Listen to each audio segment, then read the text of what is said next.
Hi everybody, my name's Tim Holland. I'm a street performer in Ontario, Canada, and we thought we'd put together a story for while everybody's hunkered down with the COVID-19.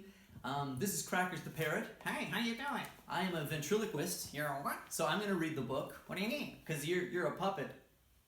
You're a puppet. No, I mean like you. Puppet face? Okay, well, we're going to do a quick trick. Alright, fine. And then I'll read the book. Big thanks to Steve Axtell of Axtell Expressions, who also made Crackers and the other puppets you'll see in the show. Alright, let's do a trick. Okay, we're going to do a trick. Crackers is going to play the bike horn, Alright. and I'll play the harmonica.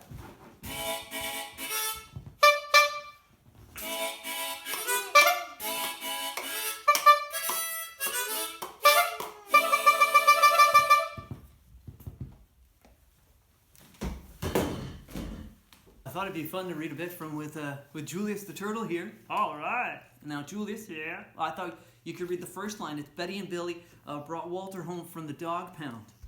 Well, shouldn't I introduce myself first? Okay, this is Julius. He's the turtle. No, I was gonna say it. Wait, what? I am a turtle. I said that part already. Oh, all right. Betty and Billy brought Walter home from the dog town. Well, no, can you be a little faster? Well, come on. It's not like it's the most exciting story. What's the most exciting story? The tortoise and the hare. But that's not exciting. Long ago, in a faraway galaxy, That's not the way it starts even. there was a mean, awful dunny and a very brave turtle. Okay, Julius, you got that messed up. Well, Maybe this is a bad idea. no, I'm gonna read it again. Show me where I was. Betty and Billy. All right. Betty and Billy brought Walter home from the dog town. Okay. I wanted to share this with everybody. From my family to yours, one of our favorites, Walter the Farting Dog, by William Kotzwinkle and Glenn Murray. And the fantastic illustrations are by Audrey Coleman. This is the original for Walter the Farting Dog. It's got a very important message at the beginning for everyone who's ever felt misjudged or misunderstood.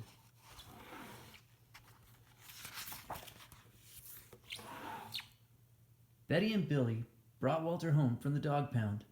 Nobody wanted him, said Billy. But we love him, said Betty. Well, he smells awful, said their mother. I think you better give him a bath. Mother walked in and said, he still smells awful. And that's when they got the first clue. The telltale bubbles in the water. He's probably just a little nervous, said Mother, hopefully. His stomach must be upset. But Walter's stomach wasn't upset. Walter's stomach was fine. He felt perfectly normal. He just farted a lot. He did it when he bathed. He did it when he played with Betty and Billy. He did it when he walked around the house. He did it in the dining room. He did it in the kitchen. He did it in his sleep.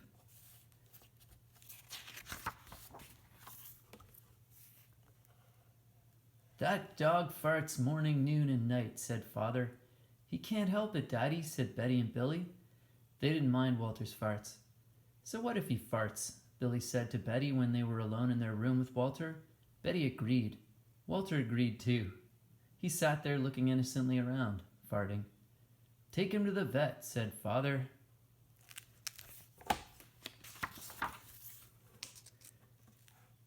Farting, said the vet, or rectal flatulence, as we say in the medical profession, and prescribed a change in diet.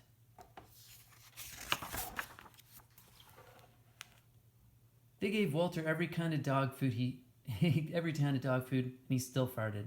They tried him on cat food. They gave him hot dogs, hamburgers, and lettuce and tomato sandwiches. They gave him fried chicken. Okay, it's Fried chicken? Fried chicken? I can't believe it. I know, for a dog? I don't think they should be fed that. Really? No, I don't think so. You don't think fried chicken's a good food for a dog? I think Chase might disagree. Well, very. Good. Look. See, Chase, I don't think you should eat fried chicken. That's preposterous. Preposterous. Yes. It's a very difficult thing for a ventriloquist to say. I know, that's why I said it. I'll say it again. Preposterous. Good. Look. They gave him rabbit food. They made him a vegetarian. No matter what that dog eats, he turns it into farts, roared Father. Walter got the blame for everybody else's farts too. If Uncle Irv let one slip, he just went over and stood near Walter. Then all he had to do was say, "Walter!" And everyone would look at poor Walter.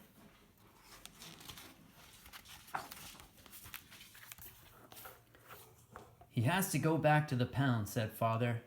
"No, Daddy, please," begged Betty and Billy. "Don't send Walter away." "He goes tomorrow," said Father. They pleaded. Walter farted. It was all over. That night, Betty and Billy cried in their beds, and Walter looked at them unhappily. "Oh, Walter," said Betty, "you've got to stop farting, because Father's going to send you back to the pound tomorrow," said Billy.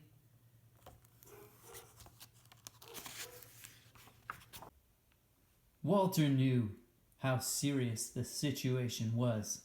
He'd never see Betty and Billy again. He resolved to hold his farts forever. When Betty and Billy fell asleep, he walked down to the kitchen to see if there was anything around to eat. He managed to open the cupboard door with his nose and found the 25-pound bag of low-fart dog biscuits the vet had prescribed for him, which had made him fart more. Even though he knew they made him fart more, he couldn't resist. He ate the entire bag. "Very tasty," said Walter to himself.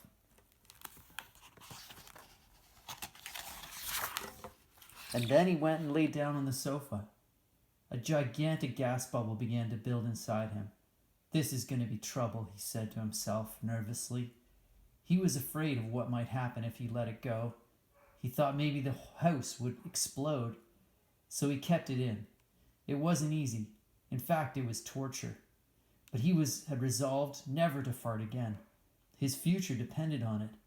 As he lay there with his tail wrapped tightly between his legs, he heard a noise at the window. He watched it slowly open. A pair of burglars came through. They dropped silently into the kitchen. "Watch out for the dog," said one of the burglars. "He won't bite," said the other. "He's a wimp." Walter might have bitten them, except he was so filled with gas he couldn't move. They tied a rag around his snout so he couldn't bark. "Okay," whispered the first burglar. "Let's clear the place out." They took everything they could get their hands on. Walter wanted to stop them, but he was having unbearable gas pains. He rolled on his back and waved his paws in the air. He gnashed his teeth. "We've got it all," said the second burglar. "Let's go." That's when Walter let it fly. It was the worst fart of his life. It made a tremendous noise and shot him across the room. A hideous cloud filled the air. The burglars clutched their throats, unable to breathe. With tears in their eyes, they raced for the window. They tried to grab their bag with all the valuables in it, but their arms were too weak. "Let's get out of here." They jumped out the window and ran up the block, choking and gasping for air, still blinded by Walter's attack. They stepped into the headlights of an approaching police car. "Hold it right there," said the policeman. When Father and Mother came down in the morning, they found the open window, and they saw the bag with their valuables inside it. And Walter was sitting beside it.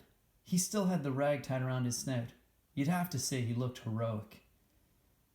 "He saved the silverware," cried Mother. "He saved the VCR," cried Father. "Good dog, Walter. You're our dog, even if you do fart all the time." And so the family learned to live with Walter, the hero dog. And that's the end of our tale. You'll notice here the new use for his flatulence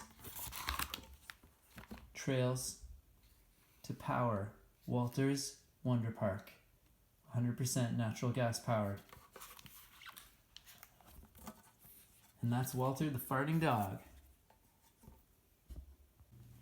Okay, and here's some book critics. You stand on this side of Muriel. And there we go. I thought this book was just fantastic. It wanted it just gritting, you know, and I love the spiders on each page. You like the spiders? Yes, I did. I love the arachnid family of insects. Wow, that's amazing. I know, it's incredible. And so is this book. I'd like everyone to read it. Wow, that's wonderful. Thank you so much. You're very, welcome. That's awesome. I am a psychic turtle. A psychic turtle. Yeah, I can read somebody's mind. No way. Yes, I just need a volunteer and I'll show you. Now, Julius, are you in your shell? Yeah. Julius, you don't sound like you're in your shell. All right, I'm in my shell. You think it's 4? Yeah, it's 4. Is he right, Russell? I'm amazing! I'm the psychic turtle! Wow, this is awesome! Wow, I can't believe. Yeah, I'm amazing. Oh. What? Okay, wait. Okay, Julius. What? That wasn't right. That wasn't the way the trick was supposed to go. It wasn't fair. So what I thought is really cool about this is now everybody here knows they can be a good bystander. Now, bullying is a much more difficult thing. I know that. I know that sometimes it might be a friend of yours that's doing the bullying, or it might be you're worried somebody might target you next as a person. But being a bystander is really important. We know in our hearts when something is wrong, when something's not fair, and we have to stand up as bystanders to make sure that doesn't happen. If it's going to tell a teacher, or if it's being a friend to that person who's being bullied, sometimes that's enough to make it stop. This is a new version of I'm working on to keep the show hip.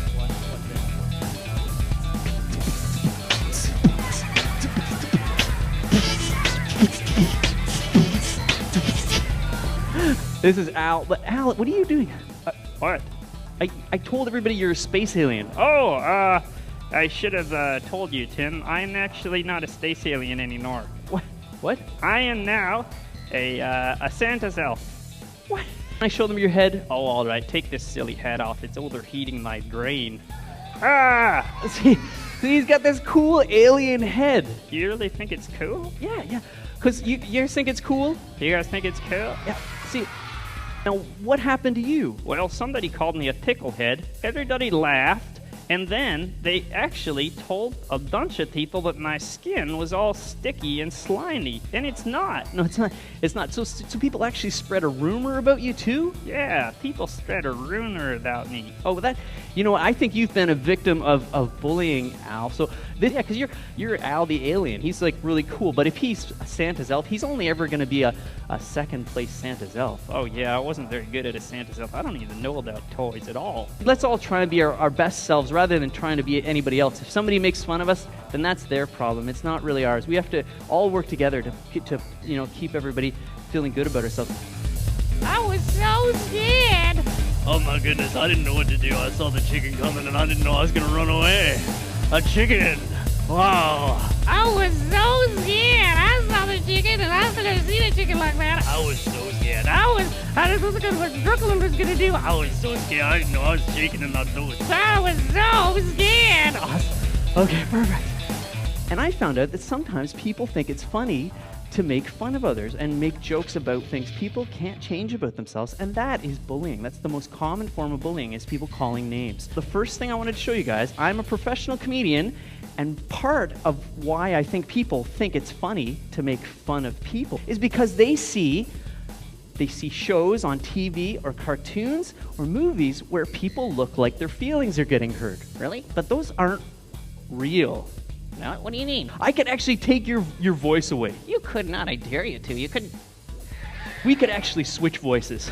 What? We can switch voices? Yeah, because I'm a ventriloquist. You're a what? I make your voice without moving my lips. And I can show you guys later Your lips are moving all over the place.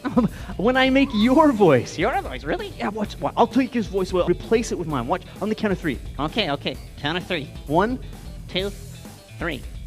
Oh my goodness. See, now I have his voice. And I have your voice. I know, it's kind of weird to look at, you know. People think, wow, you know, he's got a puppet voice. You do have the puppet voice. That's really weird. What? But I have his voice. I can't do the whole show like this. That'd be ridiculous. I'll just take a bite spontaneously then. Yeah, that'd be better. Okay, here we go. Did you do it yet? No, I didn't do it yet. Waiting for the right moment. Hey, when? Here we go. Oh, I got it. Right there. Awesome. Because we all have to take responsibility for feeling good about ourselves and believing in ourselves. We all deserve respect and dignity. And what the blank slate allows us to do is every day to know that in ourselves and not let anybody put us down in a way that's going to keep us from being our best selves. But also the blank slate is a good way of recognizing that we also have a chance to be nice to each other every day and make the supportive community, the circle of caring in our school, in our community, that we all deserve, and it's going to really make us thrive. It's going to make us be our best self. This must be the magic thing, you know. I got it from a magic story. They said it was a magic. I don't know. Hello. Oh, you're really happy. You know, if somebody made fun of you though, you'd probably be, you know, a little more sad. Oh, no. You see, we can, you know, we have real control over our feelings, the way they, and sometimes people get a little bit angry even. Oh man, I wish you hadn't put eyebrows on me. I hate eyebrows. So, you know, I'll erase those. Cyberbullying is when somebody attacks you or says something mean on the internet, on a web page, or in a text even, on a cell phone, or online on Facebook, or another web-based sort of community.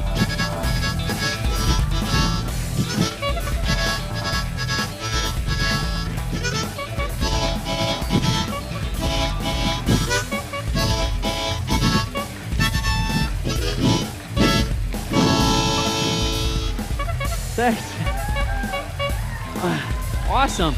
Thanks.